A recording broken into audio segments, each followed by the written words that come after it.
दोस्तों इस वीडियो में हम जानेंगे कि लद्दाख कैसे जा सकते हैं या लद्दाख कैसे पहुंचा जा सकता है, कौन सा सही समय होता है लद्दाख घूमने का, जो कि है नुब्रा वैली। लद्दाख की गहरी नुब्रा घाटी प्रकृति की बिल्कुल अधूरा है। जी हाँ दोस्तों, मैं बात कर रहा हूँ पेंगोंग लेक की, लद्दाख की सबसे प्रसिद्ध झीलों में से एक। लद्दाख में घूमते समय आपको कौन कौन सी सावधानियां बरतनी चाहिए दोस्तों।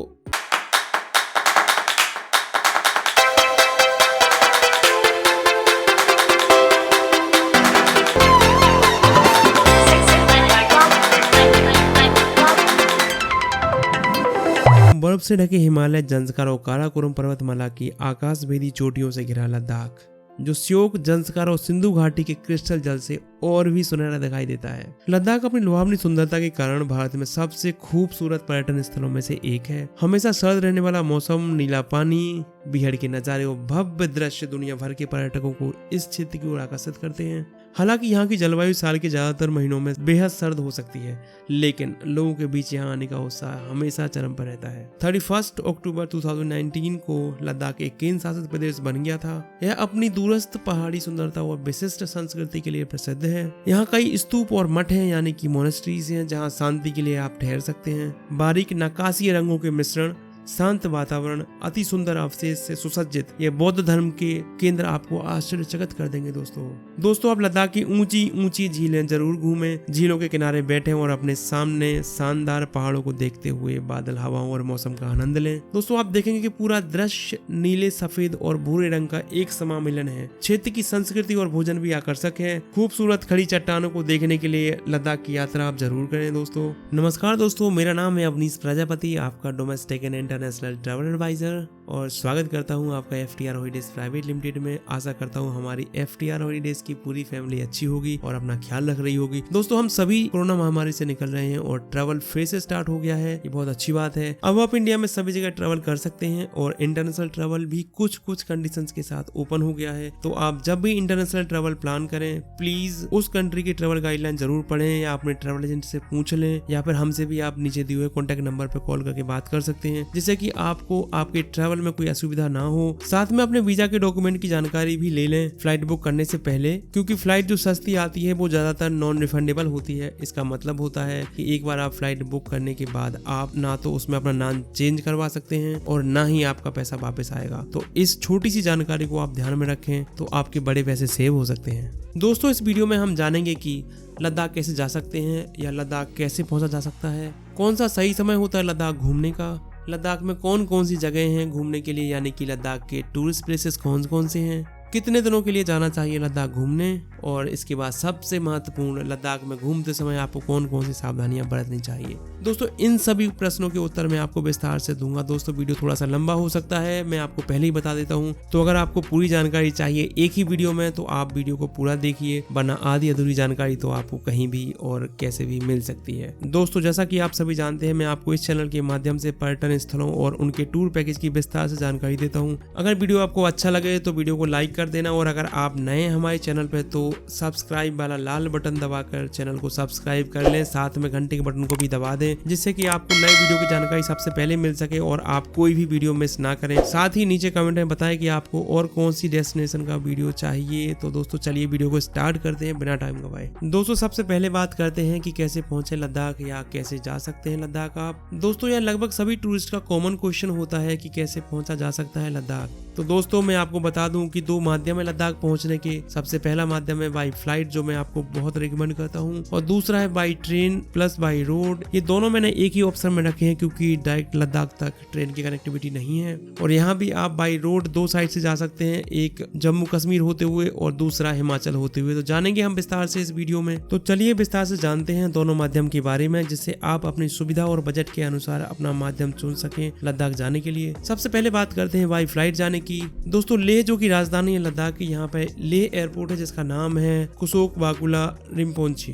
यहाँ पर दिल्ली से डायरेक्ट फ्लाइट आती है और यह एयरपोर्ट लेह शहर से बिल्कुल नज़दीक है, करीब 7 किलोमीटर की दूरी पे है। तो दोस्तों अगर आप लद्दाख घूमने का प्लान बना रहे हैं और बाई फ्लाइट जाने का सोच रहे हैं तो आपको अपना प्लान थोड़ा जल्दी बनाना होगा, जिससे कि आपको फ्लाइट टिकट सस्ती मिल सके, क्योंकि लास्ट मोमेंट पे फ्लाइट आपको एक्सपेंसिव आएगी। तो ये बात आप ध्यान में रखें, इसके बाद आप टूर प्लान करें। तो दोस्तों अब बात करते हैं हमारे दूसरे माध्यम के बारे में, जो कि है by train plus by road. दोस्तों अगर आप लद्दाख के साथ कश्मीर, जोजिला पास, द्रास और कारगिल, जहाँ पे 1999 में इंडिया पाकिस्तान वॉर हुआ था, देखना चाहते हैं तो आप जम्मू, कटरा या उधमपुर तक बाई ट्रेन आ सकते हैं। उसके बाद आप by road Srinagar Leh highway से होते हुए और ये सारी लुभावनी और दुर्लभ जगह देखते हुए लद्दाख पहुंच सकते हैं। दोस्तों यहाँ मैं आपको बता दूं कि ये रूट सबसे सेफ और सबसे ज्यादा उपयोग में लिया जाता है लद्दाख पहुंचने के लिए। दोस्तों अगर आप कश्मीर टूर पैकेज की पूरी जानकारी चाहते हैं तो आप मेरा कश्मीर टूर पैकेज की पूरी जानकारी वाला वीडियो देख सकते हैं। लिंक मैं ऊपर आई बटन में और नीचे डिस्क्रिप्शन में दे दूंगा, आप उसे देखें और आप जानेंगे कि कश्मीर कितना प्यारा है, कितना खूबसूरत है, जो आपको जरूर देखना चाहिए। दोस्तों अगर आप लद्दाख के साथ हिमाचल प्रदेश के बर्फ से ढके पहाड़, घाटियां और ठंडी हवाओं का भी लुत्फ उठाना चाहते हैं, साथ ही लद्दाख के कुछ सबसे प्रसिद्ध दर्रों की अद्भुत सुंदरता देखना चाहते हैं, तो आपको मनाली लेह हाईवे ट्रिप जरूर करनी चाहिए। दोस्तों इस ट्रिप को करने के लिए आपको बाई ट्रेन चंडीगढ़ तक आना होगा। आप चाहे तो बाई फ्लाइट भी चंडीगढ़ तक आ सकते हैं। चंडीगढ़ में इंटरनेशनल एयरपोर्ट है, यहाँ पे दिल्ली, मुंबई, अहमदाबाद आदि नगरों से डायरेक्ट फ्लाइट आती है। चंडीगढ़ से लद्दाख की यात्रा आपको बाई रोड करनी होगी। इस चंडीगढ़ से लद्दाख रूट में आप कवर करेंगे मनाली, रोहतांग पास, गामफ्रू, कोकसर, केलांग, जिस्पा, दारचा, जिंगजिंगवार, बारालाचला, भरतपुर, सारचू आदि जगह देखते हुए आप पहुंचेंगे लेह। दोस्तों अगर आपको हिमाचल पैकेज की पूरी जानकारी चाहिए तो आप मेरा हिमाचल टूर पैकेज वाला वीडियो देख सकते हैं, जिसका लिंक मैं ऊपर आई बटन नीचे डिस्क्रिप्शन में दे दूंगा। आप इस वीडियो को भी जरूर देखिए। इसमें आपको अगर आप सिर्फ हिमाचल का टूर प्लान करते हैं तो आपको वो इन्फॉर्मेशन भी पूरी मिलेगी। दोस्तों एक एक पॉइंट मैंने उसमें क्लियरली मेंशन किया है और जो आपको बहुत अच्छा लगेगा।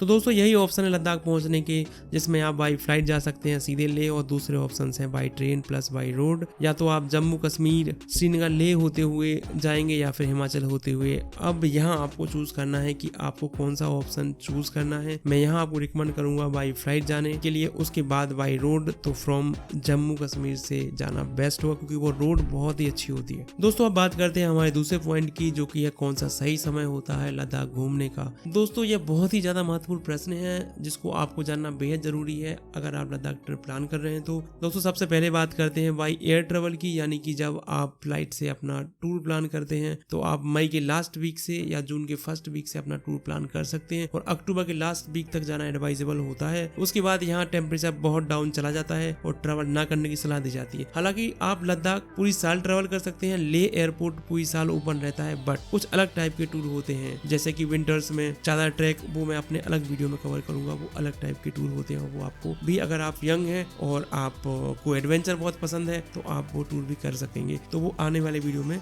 मैं कवर करूंगा। उसके बाद बात करते हैं जब आप अपनी यात्रा बाई रोड प्लान करते हैं, या फिर चाहे वो जम्मू से हो या मनाली से हो। दोस्तों ये बात ध्यान रखने वाली है कि चाहे श्रीनगर लेह हाईवे हो या मनाली लेह हाईवे, दोनों ही मई लास्ट वीक या जून फर्स्ट वीक में ओपन होते हैं और अक्टूबर लास्ट वीक में बंद हो जाते हैं। तो आपको अपनी रोड ट्रिप जून से लेकर सितंबर या ज्यादा से ज्यादा अक्टूबर लास्ट वीक तक कंप्लीट कर लेनी चाहिए। उसके बाद मैं एडवाइज नहीं करता हूँ रोड ट्रिप, क्योंकि इसके बाद स्नोफॉल कभी भी हो सकता है और रोड्स कभी भी बंद हो सकता है, जिससे आपको काफी परेशानी का सामना करना पड़ेगा। एक बात और ध्यान रखें दोस्तों, जुलाई और अगस्त में मनाली लेह हाईवे से यात्रा करना अवॉइड करें, क्योंकि इस समय बरसात के कारण रोड की कंडीशन अच्छी नहीं होती है और आपको काफी परेशानी उठानी पड़ सकती है। दोस्तों अब बात करते हैं हमारे नेक्स्ट पॉइंट की, जो कि है लद्दाख में कौन कौन सी जगह है घूमने के लिए, यानी कि लद्दाख की टूरिस्ट प्लेसेस।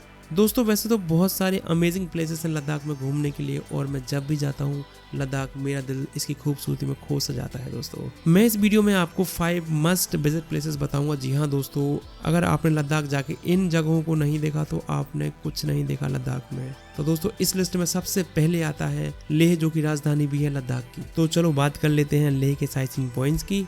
दोस्तों लेह जो कि संयुक्त राजधानी है लद्दाख की, और जैसा कि आपको मैंने पहले भी बताया है, जो लद्दाख का मुख्य एयरपोर्ट है वो भी लेह में ही है, और लद्दाख का सबसे बड़ा शहर भी लेह है। दोस्तों अगर मैं बात करूं लेह के लोकल साइटसीइंग पॉइंट्स की, तो इनको 2 पार्ट्स में कवर करते हैं। एक है लेह के मेन लोकल साइटसीइंग पॉइंट्स और दूसरा है शाम वैली का साइटसीइंग। दोस्तों अगर मैं बात करूं लेह के साइट पॉइंट्स की, तो इसमें घूमने के लिए बहुत सी जगह हैं। मैं कुछ महत्वपूर्ण प्लेसेस बताऊंगा जो कि आपको कभी भी मिस नहीं करने चाहिए जब आप लेह का साइट कर रहे हो। तो इसमें सबसे पहले आता है लेह पैलेस। 17वीं शताब्दी के दौरान शासक राजा सेंगे नामग्याल द्वारा बनाया गया था। इसका अग्रभाग तिब्बत की राजधानी लहासा के पोटाला पैलेस से मिलता जुलता है। लेह पैलेस की छत से लद्दाख क्षेत्र के अद्भुत दृश्य दिखाई देते हैं जो आपको जरूर देखने चाहिए जब आप लेह पैलेस विजिट करेंगे। यह पैलेस 9 मंजिला का है दोस्तों। उसके बाद आप विजिट कर सकते हैं शांति स्तूपा। शांति स्तूपा का निर्माण 1991 में भिक्षु गेम्यो नाकामुरा नामक एक जापानी बौद्ध द्वारा किया गया था। इसे बनाने का उद्देश्य बौद्ध धर्म के 2500 वर्ष पूरे होने और शांति को बढ़ावा देना था दोस्तों। उसके बाद आप विजिट करेंगे हॉल ऑफ फ्रेम। कारगिल युद्ध में भारतीय सूरमाओं की गाथा सुनाने वाला ये हॉल ऑफ फ्रेम पर्यटकों का सिर गर्व से ऊंचा कर देता है। कारगिल युद्ध के आकर्षण से पर्यटक यहाँ जाए बिना रह नहीं पाते हैं दोस्तों। आपका भी जरूर विजिट करना चाहिए ये हॉल ऑफ फ्रेम। इसके बाद आप लेह मेन मार्केट और लेह मेन बाजार जिसे कहते हैं उसको विजिट कर सकते हैं दोस्तों। जब आप इवनिंग में फ्री हो अपनी शाम को कलरफुल बनाने के लिए आप लेह मार्केट विजिट कर सकते हैं जो कि जीवंत और रंगीन लेह की संस्कृति दर्शाता है। लेह मार्केट में आपको लोकल हैंडीक्राफ्ट ज्वेलरी के साथ साथ आप यहाँ लोकल फूड एंजॉय कर सकते हैं जिसमें थुक्पा मेन लोकल फूड है। साथ में यहाँ पे आप कैफे भी है जहाँ पे आप बैठ के अच्छी बातें कर सकते हैं अपने फ्रेंड्स के साथ और आप टी कॉफी भी एंजॉय कर सकते हैं दोस्तों। इन साइट सीन के अलावा आप विजिट कर सकते हैं लेह में शंकर गोम्पा, जोरावर फोर्ट, दातुन साहिब, सिंधु घाट। ये सभी टूरिस्ट प्लेसेस भी आप विजिट कर सकते हैं अगर आपके पास टाइम ज्यादा है तो। दोस्तों अगर आपका इंटरेस्ट है मोनेस्ट्री घूमने का तो आप लेह के आसपास जो मोनेस्ट्री यानी कि बौद्ध मठ है उनको भी विजिट कर सकते हैं जिसमें शामिल है Thiksey monastery, Spituk monastery, Phyang monastery, Hemis monastery. Leh के लोकल साइट के बाद आप कवर करेंगे शाम वैली टूर। मैं कहूंगा कि लेह लद्दाख जाने वाले किसी भी लोगों को ये टूर जरूर करना चाहिए क्योंकि इसके बिना लेह का साइट बिल्कुल ही अधूरा है दोस्तों। शाम वैली जो कि श्रीनगर लेह राजमार्ग पर श्रीनगर की ओर लेह के पश्चिम में है, शाम वैली टूर में हम कवर करेंगे दोस्तों। गुरुद्वारा पत्थर साहिब, मैग्नेटिक हिल्स, संगम जहां जंस्कार और इंडस नदियां मिलती हैं। बहुत ही अद्भुत है ये नजारा दोस्तों। मेरा दावा है कि आप इस नजारे को देखते ही रहेंगे तब आप इसको आप देखेंगे। इसके बाद आप कवर कर सकते हैं आलची मोनेस्ट्री और लिकेर मोनेस्ट्री। तो दोस्तों ये हो गया लेह का लोकल साइट सीन। साथ में मैंने आपको बताया है कि आप शाम वैली का टूर कवर करेंगे तो आप क्या क्या साइट सीन पॉइंट्स करेंगे। तो ये हो जाता है शाम वैली और लेह मिला के लोकल कंप्लीट साइट सीन। अब बात करते हैं हमारे दूसरे प्लेस की जो कि है खारदुंगला पास यानी कि खारदुंगला दर्रा की। It is one of the highest motorable road in the world यानी कि दुनिया की सबसे ऊंची वाहन चलाने योग्य सड़कों में से एक है दोस्तों जिसकी ऊंचाई 18,300 फीट है। खारदुंगला दर्रे को पार करना किसी एडवेंचर से कम नहीं है जो आकर्षित करता है बाइक टूर के लिए और बाइक कार यात्रा करने के लिए और यहाँ तक कि कुछ लोग यहाँ साइकिल से भी यात्रा करते हैं इस एडवेंचर एक्सपीरियंस को लेने के लिए। दोस्तों बहुत अमेजिंग एक्सपीरियंस होता है 18,300 फीट की ऊंचाई पर खारदुंगला व्यू को देखने के लिए। खारदुंगला पास के जो व्यू आते हैं वो बहुत ही अमेजिंग आते हैं। ये एक्सपीरियंस आपको पूरी लाइफ याद रहने वाला है दोस्तों। यहाँ दोस्तों एक बात याद रखें, खारदुंगला पास पर कम से कम समय बिताने की सलाह दी जाती है क्योंकि यह बहुत ऊपर है इसलिए यहाँ आने वालों को सिर में दर्द और सांस लेने में तकलीफ जैसी समस्याएं हो सकती हैं। तो दोस्तों इस बात का विशेष ध्यान रखें। यहाँ पे एक बोर्ड लगा है जिसमें उस दर्रे की ऊंचाई का उल्लेख किया गया है। उसके आगे खड़े होकर लोग फोटो खिंचवाना पसंद करते हैं। दर्रे की चोटी आमतौर पर बर्फ के अधिकांश समय बर्फ से ढकी रहती है। खारदुंगला पास में तापमान जल्दी जल्दी बदलता रहता है इसलिए मौसम के बारे में किसी प्रकार का अनुमान लगाना बहुत कठिन होता है। लेकिन ग्रीष्म काल में औसत तापमान 20 डिग्री सेल्सियस तक पहुंच जाता है जबकि सर्दियों में यह -40 डिग्री सेल्सियस के नीचे गिर सकता है। दोस्तों अब बात कर लेते हैं तीसरे महत्वपूर्ण डेस्टिनेशन की जो कि है नुब्रा वैली। लद्दाख की गहरी नुब्रा घाटी प्रकृति की किसी चमत्कारी पुनरावृत्ति से कम नहीं है।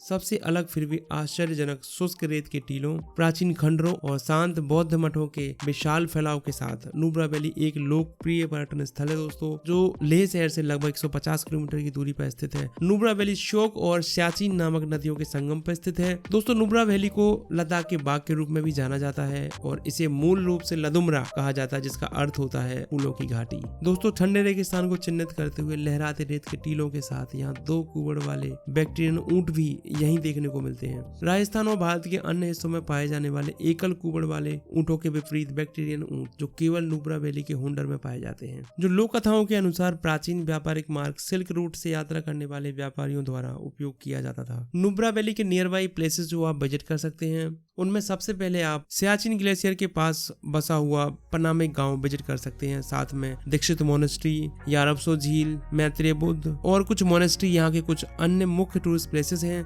जो आप विजिट कर सकते हैं। दोस्तों अब बात करते हैं हमारे 4th नंबर की सबसे महत्वपूर्ण डेस्टिनेशन की, जो कि लद्दाख ट्रिप की जान है, जिसके बिना लद्दाख का टूर बिल्कुल अधूरा है। जी हाँ दोस्तों, मैं बात कर रहा हूँ पेंगोंग लेक की।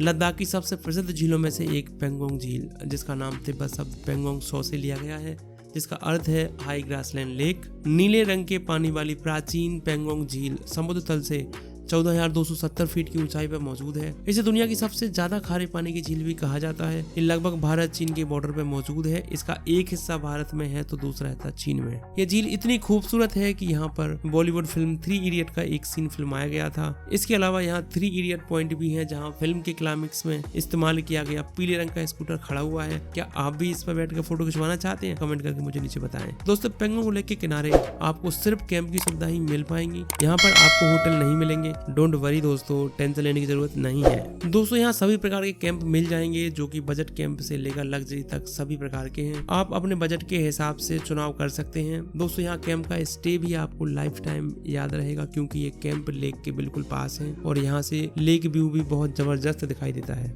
दोस्तों मैं जब भी पेंगोंग लेक घूमने जाता हूँ, यकीन मानिए इस लेक की जो खूबसूरती वहाँ दिखाई देती है, उसे मैं ना शब्दों में बयां कर सकता हूँ, ना ही कोई कैमरा आपको इतनी अच्छे से दिखा सकता है। आप वहाँ खड़े हो जाएं और देखें नीला पानी, भूरे रंग के पहाड़ और ऊपर से थोड़ी थोड़ी सी परछाई आती है बादलों की, कभी धूप तो कभी छाँव। वो दृश्य मतलब मैं बता नहीं सकता दोस्तों, आपको जरूर जाना चाहिए, एक बार देखना चाहिए। इट्स लाइफ टाइम एक्सपीरियंस दोस्तों पेंगोंग लेक लेह से लगभग 220 किलोमीटर की दूरी पर स्थित है। दोस्तों अब आते हैं हमारी 5वीं टूरिस्ट डेस्टिनेशन और इस लिस्ट की आखिरी, जो कि है चांगला पास, जिसके बारे में आपने पहले भी सुना होगा, और अगर नहीं सुना है तो कोई बात नहीं, मैं हूं ना, मैं बताता हूं, आप बस मेरे साथ बने रहिए। साथ ही दोस्तों कैसी लग रही है आपको यह जानकारी, कमेंट करके जरूर बताइएगा। चांगला पास दुनिया की हाईएस्ट मोटरेबल रोड में से एक है। इस मोटरेबल रोड की सैर का आनंद लेना हो तो आपको चांगला पास की सैर करनी होगी, जो बहुत एडवेंचरस है। साथ ही यह मशहूर पर्यटन स्थल पेंगोंग झील का मुख्य रास्ता भी है। चांगला पास लेह से लगभग 75 किलोमीटर की दूरी पर स्थित है। दोस्तों चांगला पास का सबसे प्रमुख आकर्षण इसकी लुभावनी सुंदरता और हर जगह के भव्य दृश्य है। चांगला बाबा को समर्पित चांगला मंदिर भी है, जिसका आशीर्वाद आप जरूर लें जब आप चांगला पास विजिट करें। यहाँ पर एक टी स्टॉल है जहाँ कोई भी आराम कर सकता है और विभिन्न स्नैक्स का आनंद ले सकता है। एक साइन पोस्ट भी है जो आपको बताता है कि आप चांगला पास में हैं, और इसके बगल में तस्वीरें क्लिक करने के लिए बहुत अच्छा लगता है। आप देखें ये फोटो, बहुत अच्छा फील होता है यहाँ जाके। कभी भी मिस नहीं करना, अगर आप लद्दाख जाते हैं तो चांगला पास आप जरूर विजिट करें। ये आपकी लाइफ टाइम मेमोरी और एक्सपीरियंस में भी काउंट हो जाएगा दोस्तों अब बात कर लेते हैं कि आपको कितने दिनों के लिए जाना चाहिए लद्दाख घूमने के लिए। दोस्तों मैं यहाँ आपको बता दूं कि आपको कम से कम 4 रातें और 5 दिन के लिए जाना चाहिए। देखिए यहाँ मैं आपको बता दूं कि आपका पहला दिन तो रेस्ट में ही निकल जाएगा, क्योंकि जब भी आप लद्दाख जाते हैं तो आपको कम से कम 24 घंटे रेस्ट करने की सलाह दी जाती है, जो आपको स्ट्रिक्टली माननी भी चाहिए, जिससे कि आपकी बॉडी लद्दाख के एनवायरनमेंट को अडॉप्ट कर सके। उसके बाद एक दिन आप घूमेंगे ले लोकल और जंस्कार वैली। उसके बाद एक पूरा दिन चाहिए आपको पेंगोंग लेक और चांगला पास घूमने के लिए। उसके बाद एक दिन आपको खारदुंगला पास और लोकल मार्केट शॉपिंग के लिए भी चाहिए दोस्तों, इसलिए कम से कम 4 नाइट और 5 डेज चाहिए। और अगर आपको दोस्तों इस टूर के साथ नुब्रा वैली भी करना है, विजिट करना है, तो आपको फिर 1 नाइट और यानी कि 5 नाइट और 6 डेज लेने चाहिए, जिससे कि आप सभी डेस्टिनेशंस को अच्छी तरीके से एक्सप्लोर कर सकें। दोस्तों अब बात कर लेते हैं हम लद्दाख में घूमते समय आपको कौन कौन सी सावधानियां बरतनी चाहिए। दोस्तों छोटी छोटी बातें हैं पर बहुत महत्वपूर्ण है, ध्यान से सुनिए।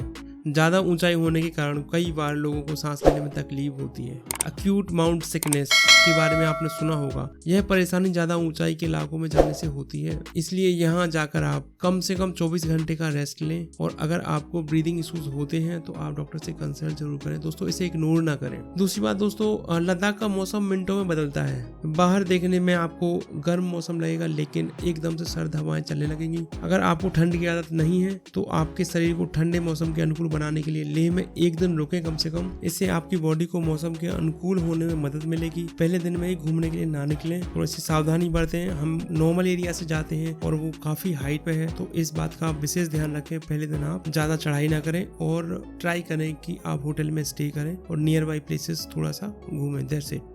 दोस्तों, कुछ लोग फूड के बहुत शौकीन हैं, मैं भी हूँ, तो लेकिन यहाँ एक बात आप ज़रूर ध्यान रखें कि पहले दिन आप हल्का फूड ही ट्राई करें। और लोकल डिश जैसे कि वहाँ पे थुक्पा है, वो थोड़ी हैवी होती है और हम लोग नॉर्मल एरिया से जाते हैं, वो डिश पचाने में थोड़ी सी मुश्किल आती है हमारी बॉडी को। तो उस दिन पहले दिन आप कोई भी हैवी डिश ट्राई ना करें जिससे कि आपको कुछ प्रॉब्लम ना हो, और आप हल्का फूड ही ट्राई करें पहले दिन। दोस्तों, यहाँ पब्लिक प्लेस और कैब के अंदर स्मोकिंग करना अपराध है और आप ऐसा करने से बचें। और लास्ट में, लद्दाख ट्रिप में सबसे जरूरी चीज है गर्म कपड़े।